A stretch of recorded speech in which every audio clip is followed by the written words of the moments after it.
शशि थरूर कांग्रेस की नीतियों पर सीधा हमला बोलकर कांग्रेस के उन सभी नेताओं की आवाज बन गए जो चाहकर भी गांधी वाड्रा परिवार का विरोध खुलकर नहीं कर पा रहे हैं। थरूर ने साफ शब्दों में कांग्रेस पार्टी की नीतियों को लक्ष्यहीन और दिशाहीन करार दिया। शशि थरूर का मानना है कि जनता के मन में कांग्रेस की छवि खराब होती जा रही है। उन्होंने अपरोक्ष रूप से गांधी परिवार पर तंज कसते हुए कहा, पार्टी के लक्ष्यहीन और दिशाहीन होने की लोगों में बढ़ती धारणा को खत्म करने के लिए एक पूर्णकालिक अध्यक्ष ढूंढने की प्रक्रिया अवश्य ही तेज करनी चाहिए। अगर राहुल गांधी कांग्रेस का नेतृत्व नहीं करना चाहते तो पार्टी को एक नया अध्यक्ष चुनने की दिशा में अवश्य ही कदम आगे बढ़ाना चाहिए।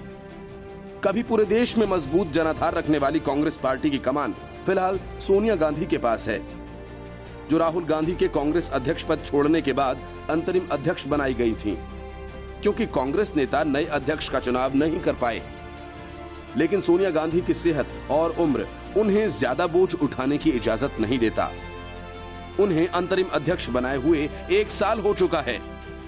शशि थरूर ने साफ शब्दों में कहा कि मेरा मानना है कि सोनिया गांधी से अनिश्चितकाल तक अध्यक्ष पद की जिम्मेदारी उठाने की उम्मीद करना उचित नहीं होगा। थरूर ने कांग्रेस की कड़वी सच्चाई बयां की और कहा कि जनता के बीच ये धारणा बन गई है कि कांग्रेस लक्ष्यहीन और दिशाहीन है। वह एक विश्वसनीय राष्ट्रीय विपक्ष की भूमिका निभा पाने में अक्षम है।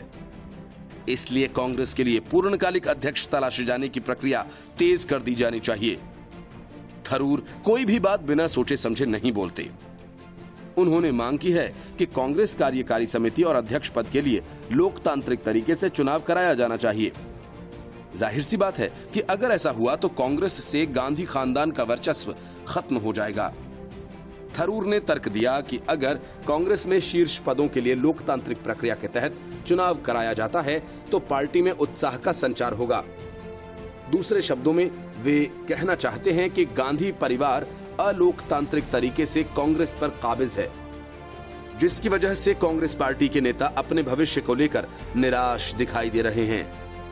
थरूर से पहले 25 जून को वरिष्ठ कांग्रेसी नेता दिग्विजय सिंह ने भी कांग्रेस पार्टियों की नीतियों पर सवाल उठाए थे।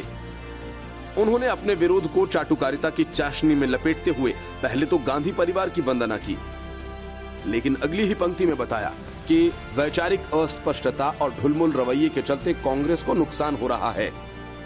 दिग्विजय सिंह साफ तौर पर कांग्रेस पार्टी को चलाने वाली गांधी परिवार पर तंज कस रहे थे, लेकिन साफ शब्दों में कुछ भी कहने से बच रहे थे। दिग्विजय सिंह से पहले पूर्व केंद्रीय मंत्री आरपीएन सिंह ने राहुल गांधी द्वारा पीएम मोदी पर सीधे हमले को गलत करार दिया था।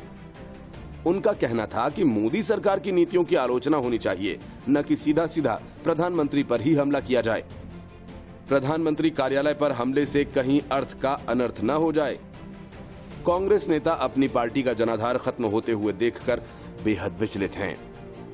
उन्हें अपने भविष्य की चिंता सता रही है, इसलिए ये गांधी परिवार से अलग राह अपनाने की वकालत करते हुए दिखाई दे रहे हैं। कांग्रेस के वरिष्ठ नेता जानते हैं सोनिया गांधी ज्यादा दिनों तक पार्टी को थामकर नहीं रख सकती। राहुल गांधी के नेतृत्व पर उन्हें आशंका है और प्रियंका वाड्रा को वो अभी परिपक्व नहीं मानते, जिनके आने की आहट मात्र से सिंधिया जैसे बड़ नेता पार्टी छोड़ चुके हैं और सचिन पायलट जैसे युवा नेता बगावत पर उतर आए हैं। ऐसे में 125 साल पुरानी इस पार्टी को बचाने के लिए उसे गांधी खानदान के चंगुल से मुक्त कराना ही होगा।